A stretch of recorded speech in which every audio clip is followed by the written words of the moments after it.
right. Peace and blessings, ladies and gentlemen. How y'all doing out there tonight? First of all, I want to give all praises to the Most High for allowing us to be here today. And, as you see, tonight I have a very special guest in the in-house studio. This is the first time that I've had somebody in the in-house studio. So this is my brother from another mother. We went to school together, grew up throughout school, went to college together through the same college. So this is my brother Taj Polack. How you doing? Great, good to be here. All right, and I thank all y'all for tuning in. Now Taj Polack, he's a former teacher, former firefighter, former city council member here in Goldsboro. He's a very stand-up guy in the community, always has the best interests at heart. But recently he has been named as the Goldsboro Housing Compliance Officer. Housing Compliance Officer. Now, y'all let us know if y'all can hear us in the chat. He got a deep voice, so y'all might have to tell him to speak up. But so now he's the Housing Compliance Officer. Now, if y'all saw me probably a few weeks ago, I've done several videos on some of the houses here in Goldsboro, North Carolina. I think I walked about maybe 5 or 6 streets on 5 or 6 days, and I came up upon about 95 to 100 houses that were either abandoned, they were either condemned or boarded up, or they were either, out of use. You can tell that nobody had been staying in them.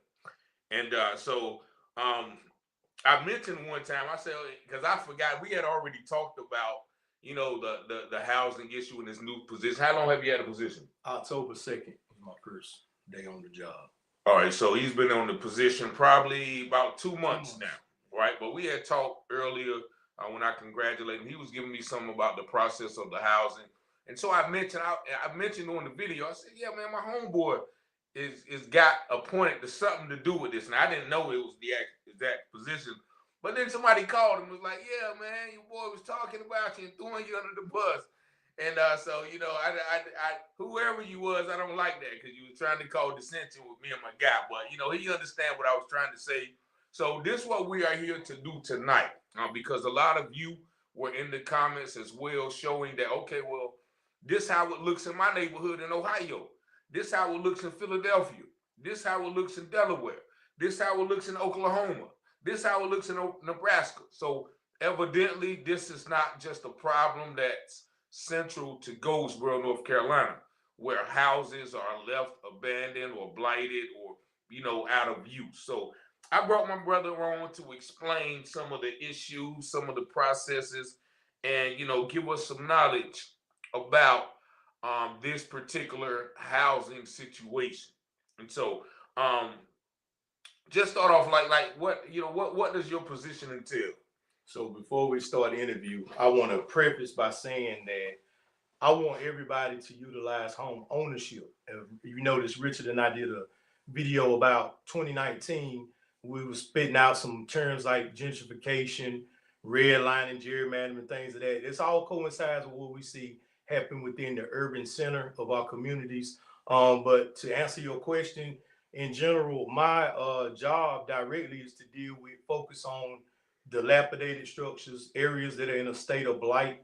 Unfortunately, District 3, which is the area around Lionel Street, where I bought my house 23 years ago, has become deteriorated. This not only affects me, but it affects other possible homeowners that are going to come in and invest in our community. Secondly, what I do, I not only identify from an aesthetic standpoint, but also from a health standpoint. Because as you know, right now, the night's like 30 degrees. A lot of squatters are living in these abandoned houses. They're setting fires to it, trying to stay warm. But it also goes to the need of resources in our community, whereas they don't have to resort to those types of environments. But really, my job entails aesthetics primarily, because you want investment in Wayne County. But there's a deeper roots than that. There needs to be more economic growth here, first of all. Secondly, like I said, from a health standpoint, but because man, I tell you what, and I don't mind saying this on live, man, I'm terrified of rats.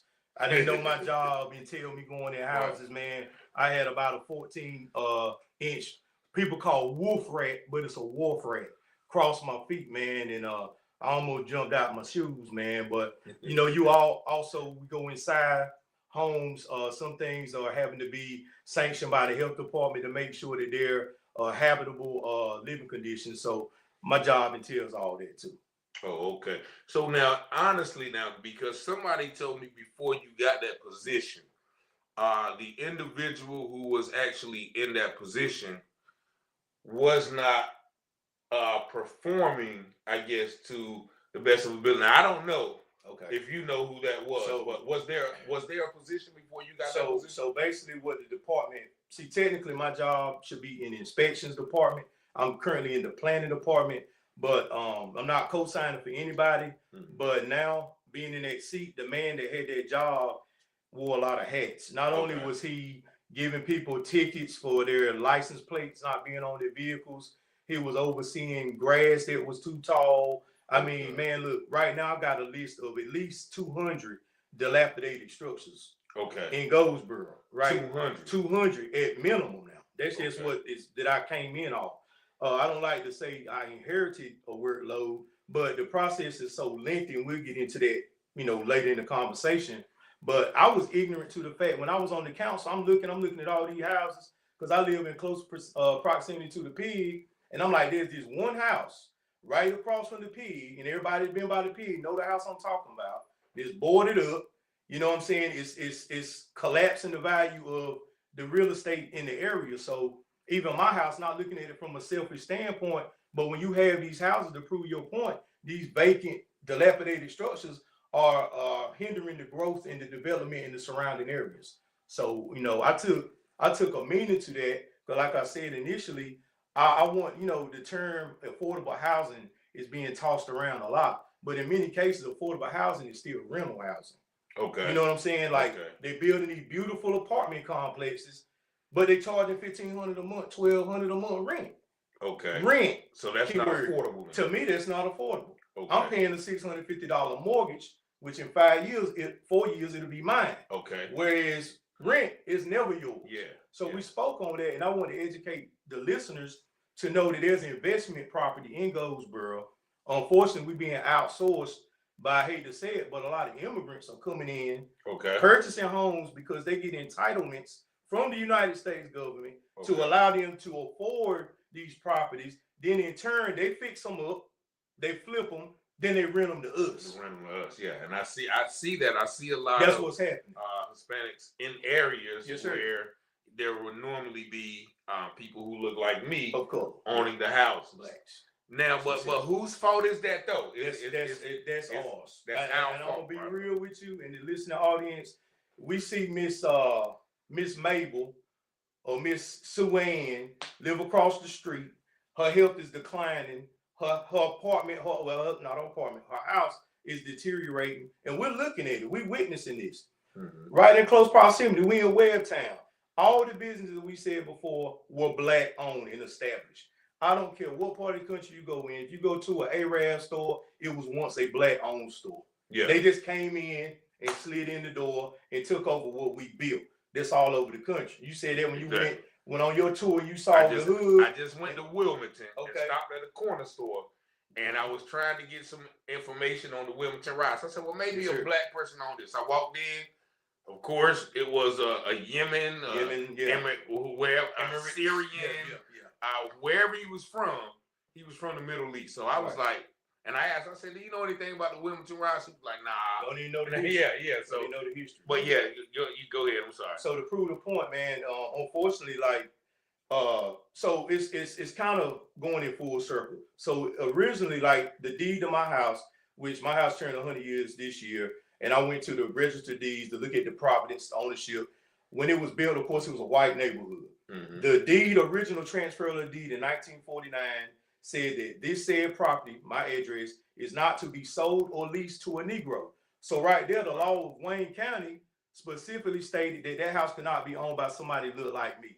henceforth, years later, I'm the owner. But what's going to happen now, they're trying to reverse that and hopefully push a lot of people out of their homes, buy them out, which unfortunately a lot of us will take a dollar, move out of state, not care about the property, and that's what's happening is we seeing people leave, they get a couple 100,000 instead of sitting on the property, they get it sold 3 times more the value than what they paid for it, and then somebody invests and rent it back out to us.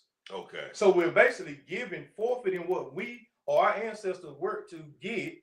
We get money, get a little money, move out, sell it to somebody, an investor. They put about 40,000 in the property and sell it for 3 times what it was worth when they bought it. And I'm seeing that on a lot of documents.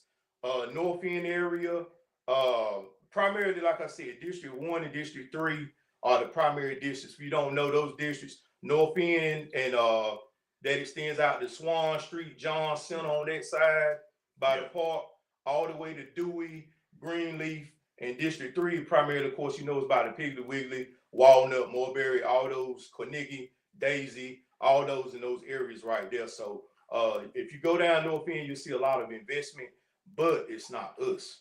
Okay. And I did see that. I see that one at Dewey Street. They're doing something on Dewey Street right now. Well, it's about 3 or 4 like little white. Yep. Little white houses. But they're right around the corner from a lot of other houses that are. You can tell nobody has lived in them for decades. That's right. And so explain that process to me. Like, when you're trying to get whoever owns those houses to comply. Okay, so basically it's discretionary. I'm gonna just use this book. So I have an iPad. Okay, as I'm in the field, I have an iPad. I might see a house that looks like it's in a state of blight. Windows need to be boarded up or structurally unsound, right? So I pull up the GIS map. For those of you that think that it's a conspiracy that I'm out there to get people's property, it's scripted. No, it's not. It's just a blighted building structure, primarily liability. Chimney could fall, hurt, kill somebody. Anyway, so I put it up on the GIS map. It then tells me who the owner is. I do a narrative, hit the little microphone, do my narrative. It generates to a program that then transcribes it to a letter. So what I do what I have called, you have order to repair, which is the preliminary. Then minimum housing is when it's to an extreme, say for example, a burned house that is not salvageable. Yeah. So the first step, what we want to promote is order to repair, because order to repair creates outlet for people to invest and possibly change a house. Because once it gets to minimum housing, it goes through the process. The last resort is demolition. So we much rather have a house that's rehab that can give a person an opportunity, for example, that lives in government housing. And this is what I try to educate people. People get tax refund checks in lieu of $6,000, $8,000. I ain't saying don't buy your crab legs or don't buy your stilettos or whatever and go shop and splurge. Yeah, do that. But if you have only $6,000 in debt and you need to get your debt to recover your debt, get out of that cycle. Instead of, putting money back into, I'm going to just say, the white man's hands as far as that goes, as far as, as you want to use that as an excuse to say somebody got their foot on my neck, invest. You can invest in a lot of these properties under $6,000, Rick. You can put money in them. You can fix them up. You can get loans. Once your credit score is right, the money's there. Okay. And then you have residual income. If you don't want to live there, you can rent it out. Residuals. You know what I'm saying? Versus splurging, living a life, spending the check, then you back to square one every year. I was guilty of spending the bag on, my little IRS check. I wish I would have invested, but the money I blew through, my house would have been paid for. Okay. That's what I try to tell people, man. I hope did I answer your what was your question? Yeah, with the process. So the process. Okay, getting back to that. So I do it. I create a narrative. For example, I'll say house needs to be repaired as soon as possible. I said proper permits must be obtained before work is done, because you want people to know they can't just get a jack leg with a hammer and nail and work on it. Still has to be permitted. So the process is I identify the structure. I send a letter out to whoever the owner is to let them know that gross negligence is the reason a lot of these houses are the way they end. Gross negligence. Gross negligence, okay? So like I said, you got Tom or Peter or Paul that moved to Maryland. They got a house here. And sometimes people don't even know they own houses. But there's so many properties that they were, deeded to them, or what they call air property, and they inherited them. A lot of people genuinely don't even know that they have property. So the process is I send what they call a contact letter. They get the first form of communication. They have 30 days to respond. Then after that, we send one certified letter and one standard letter, okay? Then if that comes back, then there's another additional 15 days. So that's 45 days of this process, right? So if that goes through and nobody complies, then as a city, we have to board up those structures. So if they're safe, or they're, like I said, anybody can go in them, we have to board them up. So that comes out the city budget, okay? What we want the homeowner to do to defray the cost of that is pay the bill, get the insurance check, take care of your business. And I hear a lot of people say, we can't afford that. We can't do that. Well, the city gives you a lengthy amount of time.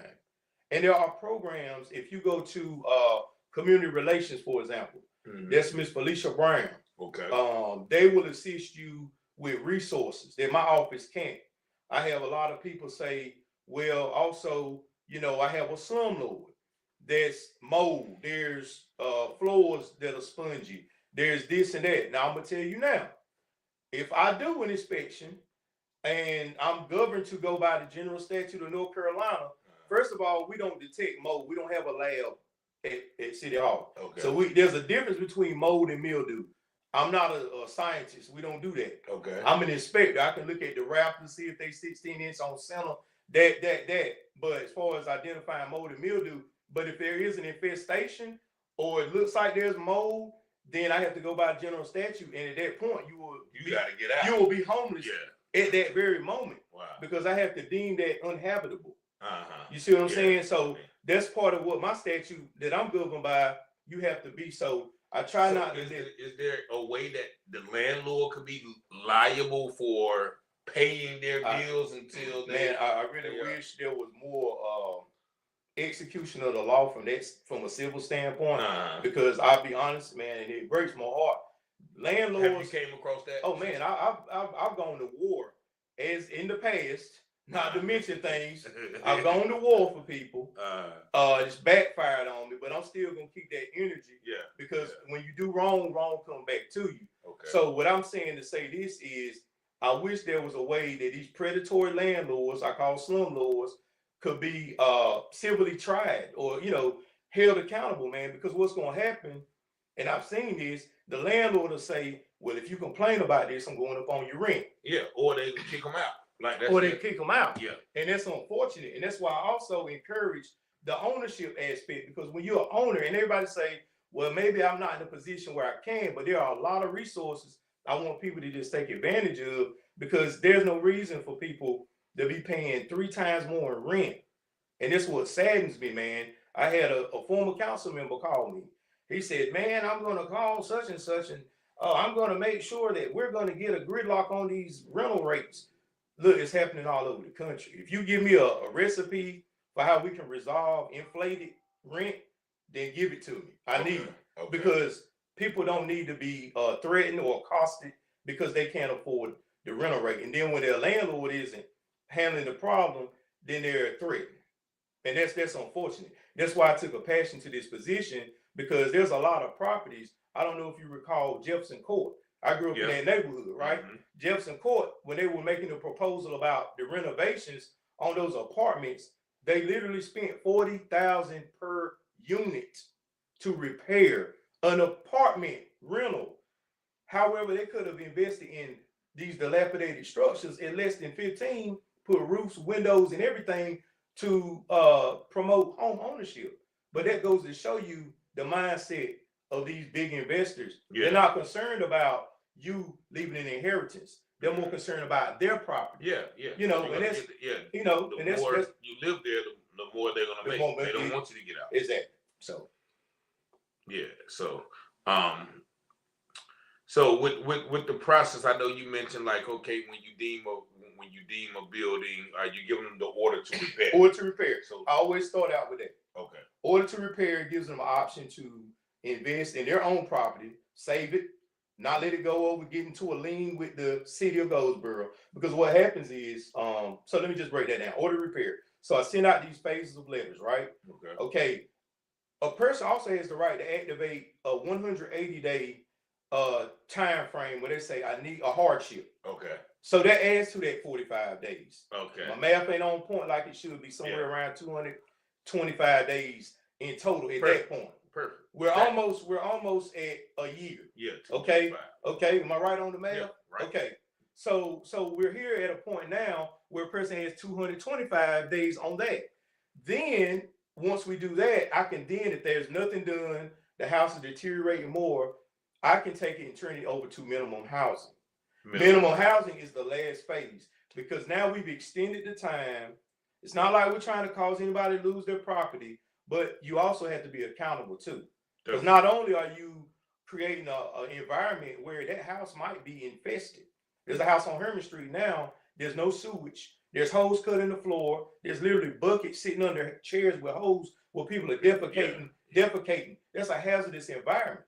Now you next door to somebody that's sick. Now you have vermin, rodents, roaches, all types of things that are plaguing the community because of one house. You know, a lot is mental health. A lot of people are hoarders, but that also is a factor we have to play into. Because housing, when it's uninhabitable, so now it's in minimum housing. After that, then it goes through another process. So now we're at 225 days. The minimum housing process is now initiated. Letters have to be sent out for that. Okay. So we send all those same process. Minimum housing. Minimum housing is basically telling you this is the extreme. We've now moved you from one status to another. We've upgraded the status of negligence of the property, right? Mm-hmm. So minimum housing, I'm gonna give you an example. A house is being burned. That's going to be a demolition. Okay. That's a minimum housing minimum housing criteria. Okay. So with minimum housing, we still send another wave of letters. So now we're close to a year and a half on one house that has gone from order to repair to minimum housing. So for anybody that says, oh, he's not doing anything but riding with a truck with wigwags on it, that's not the case. Each house has a specific, we're not talking about code enforcement giving somebody a $45 ticket for their grass. We're talking about somebody possibly losing their property. So we have to go through all the checks and balances. So once it's extended that time, then it goes to the lawyer. He does what they call a owner, we call it a title search, but technically that's just a layman's term. It's a owner occupancy type of situation. We see who the most recent owner is. Okay. And then at that point, we do an asbestos test, asbestos abatement, because asbestos, as you know, older homes had asbestos. They're finding out that what they call mesothelioma causes cancer. Yeah. So the removal of that has to be calculated in the demolition fee, because if a house has asbestos, quite naturally they have to contain it. It's going to cost more. Okay. So when I came in the office, I was sitting and had a list in the house that had already had testing. So I'm like, man, I'm gonna have, people gonna see me come in the door, gangbusters. They say, man, Taj has got it. He's on point. He got in the door. He already getting hot. Nope. Scratch. Had to go back. Had to find out who the owners of these properties are, because somebody can buy a house tomorrow and I can have it on the demolition list next week. All it takes is one person to buy. So somebody can sell me that house. Somebody can sell you that house, but I got you on the demolition list from the owner. Okay. Not realizing that your house is being purchased by another person. Okay. So I had to do my due diligence. As of 2 days ago, we saw a house on our demolition list with some people, Hispanics, working in the backyard. We said, well, hold up, that's on the demolition list. Walked in the house, it's beautiful, man. The outside looks aesthetically bad. They're starting from the inside out. Okay. But had I not done my research, that house would have been torn down, Rick. So they had bought it. Somebody had bought it. So it's my job also to do the research and see who actually holds the title to that house. So the process is very lengthy. So and then if I bought that house, then I can start the whole process. Start all over. With, order to repair and this, that, you start it all over. Okay. Not only that, if you go to court on that property and we get to the court stage, okay, we get to court and you got 4 siblings. You're the primary person I've been sending letters to, but you're all heirs to that property. Once you're in court and say your other siblings say, hold up, Your Honor, I'm gonna take over. Starts from square one. Okay. So you got a possibly 4-year litigation just because it transfers from one person, and each person can take advantage of that process. So now, but when it comes to the court, like, so if the judge makes the decision, what, like, we're going to take the property, we're going to tear it down, like, what happens? Like, say it's not in demolition status, like, it's still livable, but they just not taking care of it, they not bringing it up to code. So can the city just take it? No. So the process, the way it works, we're not even going to go to court until we want to demolish it. You see what I'm saying? But what if it's still livable though? Like, so if they don't do nothing with it, you just gonna demolish if they don't even do if it can be safe. Well, the thing is with the process of the minimum, like I said, the order of repair is the first step. Minimum housing. I see what you're saying. If the house they ignore it or whatever, they just, somebody in Philly, just like you said, they got a lot of money.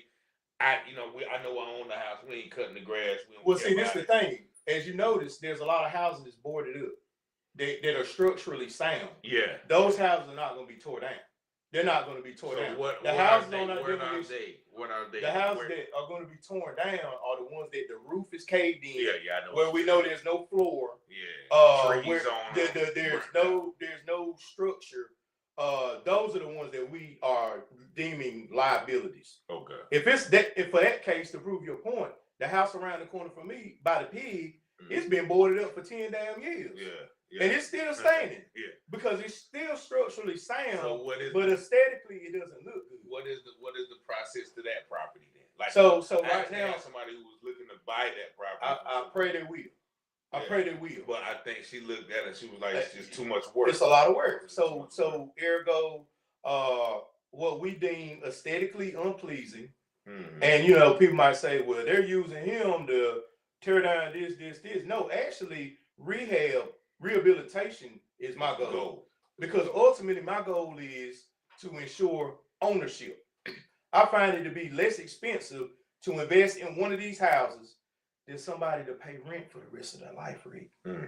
That's the point. Yeah. And from my point of view, I don't want to tear down a single house. I've seen the beauty of order to repair put in effect where there were houses that were on the demolition list that now are beautiful. Like I said, it's like putting on lipstick. Or these girls putting on lashes. You know what I'm saying? Yeah. If you never saw them without the lashes, when they take them off, they look different. Yeah. Just like a house.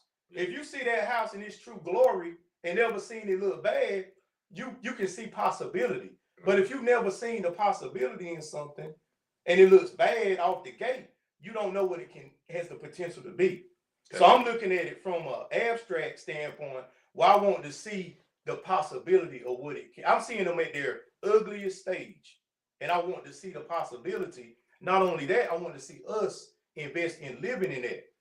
It saddens me to know we're in our communities, we're losing property. The people that come from overseas, different places in our community. Nothing wrong with the American dream, but we should be the primary people retaining and recruiting our people back to these neighborhoods, man. Amen. Because now it seems like you said a lot of people that went to like the inner city, Goldsboro, whatever. Like a lot of those kids, I hear them talking on Facebook. Like, yeah, my kids go. I'm a cougar, but my kids go to Eastern Wayne or North Wayne or Rosewood because they have moved out of the community into the suburbs. Right.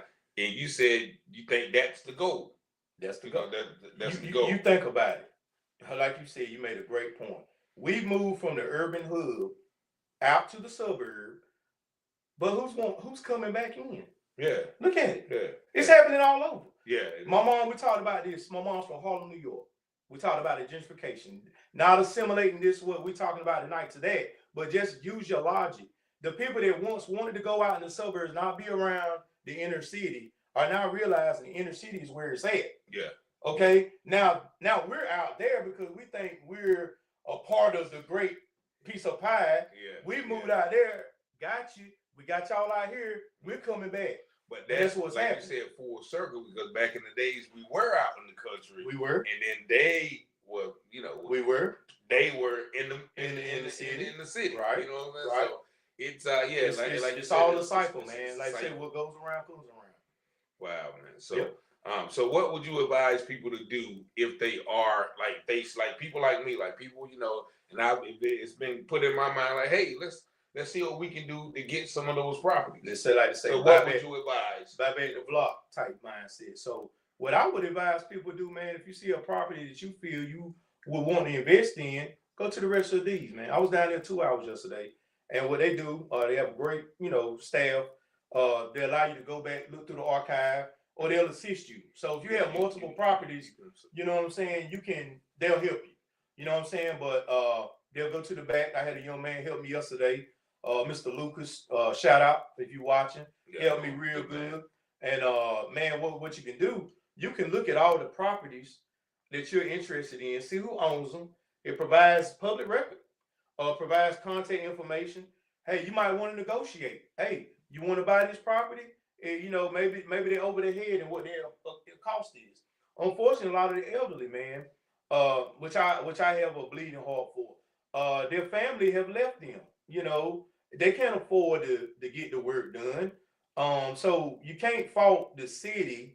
You can't fault this person. You got to hold yourself accountable too. If you know you got an auntie, a cousin, or somebody, everybody's saying that's my cousin. But help your family out, man, because we're losing this thing, man, because we're losing property. And then the competition between contractors. I've seen that in Goldsboro.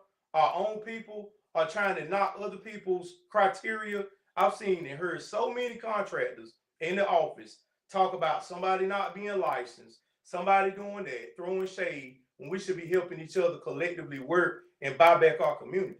And that's the sad part about what we go through daily anyway within our race. A lot of times, it's just a cutthroat mentality. But to uplift, to answer your question, I would encourage people to go to the rest of these office, tax office even, and try to ascertain the record of the prior owners, see who owns these properties, and possibly, if you can, if you feel like you've seen this property, for example, I've got my own, this one on Lima Street. I know that property looks bad. So I'm gonna say, well, it's been neglected. Like I said, gross negligence. It's been neglected X amount of years. It's a great chance this person's not going to fix it. Let me go. Maybe I can call, contact, see what I can do. Okay. You know what I mean? Okay. And like I say, it's coming around. What they call them rows is about to come. Them refund anticipation loans. So anybody about to get their row the end of December for that January tax. Oh, they give out December. They start projecting it. They take about 20% of your check. So go ahead and get your dollars right. Go ahead and I'm serious now. Start looking at what you get back in taxes. Because this may be the last year you get a big refund. So take advantage of that. But also, if you want to invest, I encourage a lot of you to look at investment property. And go down there, see what you can work out, invest in a property, and have something that's a legacy or an inheritance. I think it's everybody's right to leave an inheritance, because we're in a position where we are, because a lot of times we didn't get left an inheritance. A lot of our counterparts, however, great granddaddy left the grandson a house. The grandson left this person a house. So now we got people on our streets that are our same age, Rick, that inherited a house. Yeah. Didn't have to come off the strike, so they're bad to get it. Mm-hmm. So the house that they have, they can rent out and buy a beach house. Yeah. And pay a mortgage on their own house. Off of that house. Yeah. So that's what I'm trying to get, a legacy mindset. I got you. That's my goal in this whole role. I feel God blessed me with this position, so I can articulate the 2 points. Yeah. Because as a councilman, I looked at it and I said the same thing. Excuse me. I said, why are these houses sitting here? They need to tear this house down. They need to do this. They need to do that. But I didn't realize the process. So now that I do, I'm trying to educate everybody else that just thinks that this is maybe a 2 or 3 month thing on these houses. It doesn't work like that. Now, last question. Yes, sir. And so the taxes, because I know that sometimes you can go and you can see a person hasn't been paying their taxes. Is there something that you like? What's what is called a tax purchase or a tax? Can you do that? Can you go in? A short sale in some cases. The verbiage they use, a short sale. Yeah. Somebody that my neighbor. Man, we used to have a good time together. They were like BMF, blowing money fast. They had a beautiful house, paid for. paid for now. Got delinquent in taxes. Wow. Beginning of the year, somebody bought the house. The house was paid for. Now, this individual had a house that was paid for, but over time lost a job and things happened in life. So started living with somebody and was paying rent because of taxes. Now you've lost a house that was paid for, paying rent. Now somebody bought that house and they're about to triple the cost of the house. They put a roof, they put windows. Now they're about to triple the value of a house that was a tax sale. They bought the house for like, I'm gonna just approximate 25,000. Now they're gonna sell the house for 250,000. So they multiplied the value on a house that was once owned by somebody that got delinquent in taxes. That's why I'm encouraging everybody, look at them tax records. There's a lot of property now. I hate to see somebody lose, but if you snooze, you lose now. So I'm trying to tell you to wake up and invest, and that's the best thing, man. Real estate is unlike buying a car. A lot of people, like we talked about before, go out and buy a damn $80,000 automobile, and 4 more years it's worth $40,000. Yeah. The genuine great part about a house, like I said, my house marked 100 years this year. When it was built back then, it was at $3,500. When I bought it, it was $79,000. Now it's at $140,000. Yeah. So it grows. Yeah. And the value would be greater if the surrounding area was better. But the comp houses within my vicinity or proximity are in such disrepair that it's crippling. It affects the value.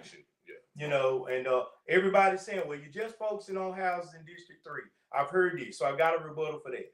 You're just fixing houses in District 1. If you look primarily across the city of Goldsboro, everything east of Oleander towards Mulberry, Walnut, and all that are affluent areas. You're right. Right? You're right. You're right. You can almost look at where the trash in the street has stopped being thrown. It's almost like people have more pride for that side of town that don't even live there. You can see, I call it the trash lane. People start throwing bottles and stuff in my area. Yeah. But you go down 5 blocks, you don't see no bottles in the yard. It's funny, right? Funny. Because you don't even because I traveled there. And I would go, from like Mulberry and Claiborne, right? 2 different same street. Mulberry and Claiborne is big, houses take. And I never noticed, but then so when I drive down Mulberry going west, then by the time you get the Pine View, you get the Audubon, you get the you get the Creed and Jackson and Herman, Then you start seeing the difference in the quality of life. I'm just saying that quality of life because the yards are not kept. You see, so. It's funny. It's you know what I'm saying? It's funny. So, so that's up to that's a us thing. That's a us thing. Because people would tell me about the area of Lionel Street. Back then, that was the pride of black neighborhoods. Actually, yes, sir. Even when we was probably in high school. Yes, sir. You had the Sobo. You had Liza Jones stayed there. On Leslie. You had those people who took pride the Christian family, Mr. Richard Christian. So that area has, I guess, gone with those arrows or those people who who took pride in what they worked for. Right. And then it's sort of like, I guess our generation, or we didn't have to struggle, I guess. Right. You know what I'm saying? So we took those things for granted. I can say I did, what I'm saying? Because when people had to fight and struggle and not cross town if you wanted to, then you took pride in so then we didn't go through that. And I look at it now because I look at my daughter, I'm like, she don't, she really don't know that. We knew a little bit, but we was like, we good. Like we don't. So that goes with the generational thing. But I think it's once again all gonna come full circle, but it's up to us as well to educate, to set that legacy. And like I say, man, it's when they first started. Now, look, when they first started fixing up Lincoln Homes, man. Oh man, they look beautiful. But think about the intentions when they try to make things look beautiful and make you feel comfortable. You feel so comfortable, you don't want to leave. Think about it. You go back in the back when they started putting that hardy shake siding and the new roofs on when they started fixing the Lincoln homes, that made it look real beautiful. Put the nice columns, made it look nice.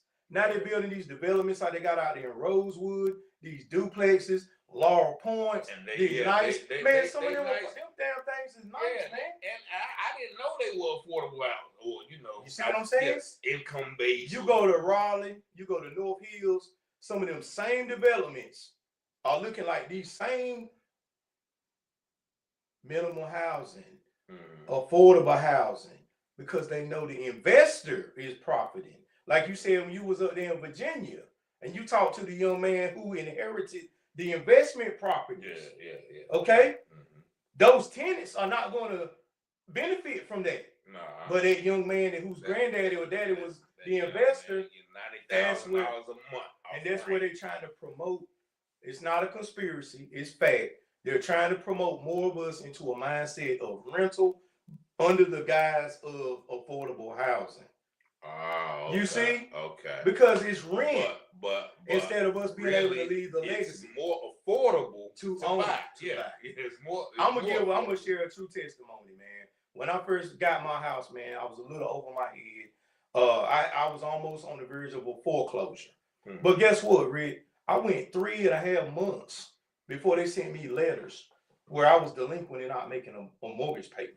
Okay. You go 3 months on the damn rent.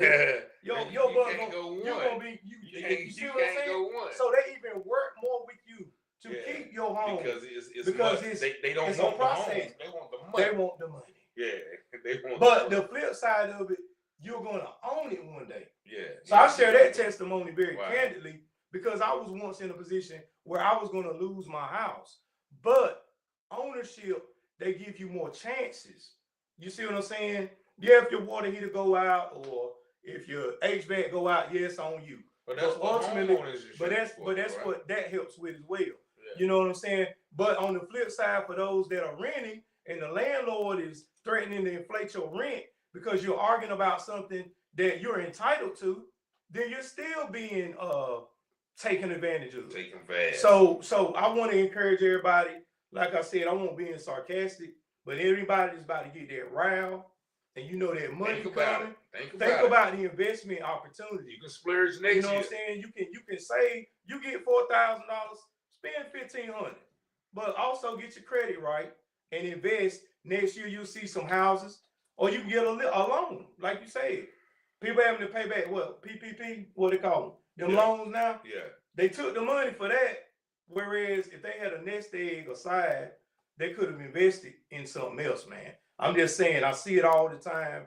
I'm seeing a lot of people taking advantage of monies, refugee funds that are given through the government, by the way, that you pay taxes for, that the people that are using this money, my family, my granddad was Cuban, my aunt is from Trinidad, but what they did, they all lived in a house together until one got on their feet and they were on their way. And that's how they did. They worked together collectively. And that's what a lot of these people are doing now.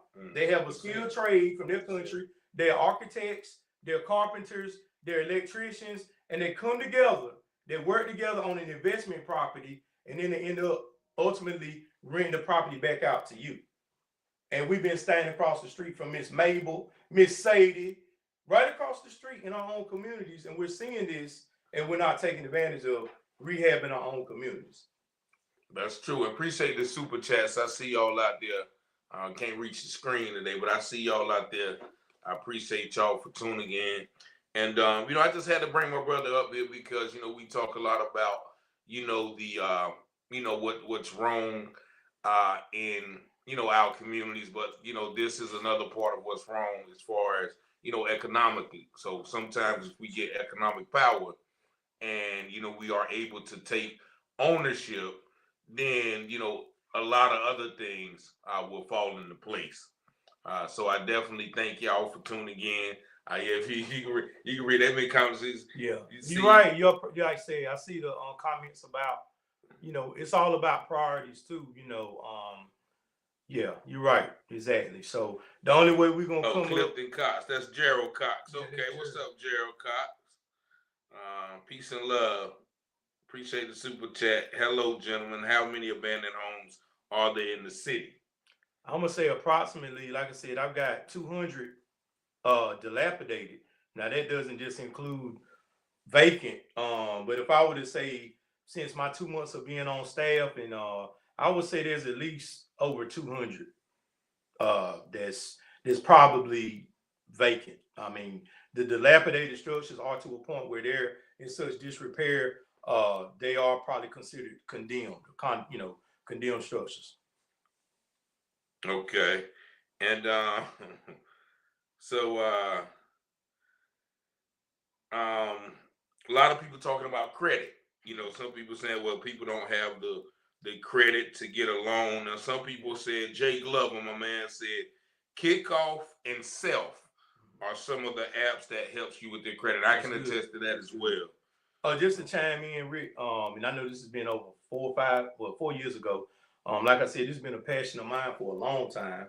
I put a post up. We talked about this on your podcast the last time. I did a big post, and unfortunately, people don't subscribe to positive posts on Facebook. 90% of the time, if I put a fight up, it's gonna have 400 views. Put something positive up. I had actually had a panel. I had a debt consolidation person. I had a loan person. And I had a real estate person. I put a blast on social media. Like I said, my first year on the board, on the council, and I had 3 people show up, hosted in the Alpha Arms. I said, transportation might not be available to a lot of these people. Man, I literally went out when I saw the turnout was so low, knocked on doors. I'm here. I want to help y'all. You know what I'm saying? 3 people. But guess what? Out of the 3 people that came, 2 of them are now homeowners. Wow.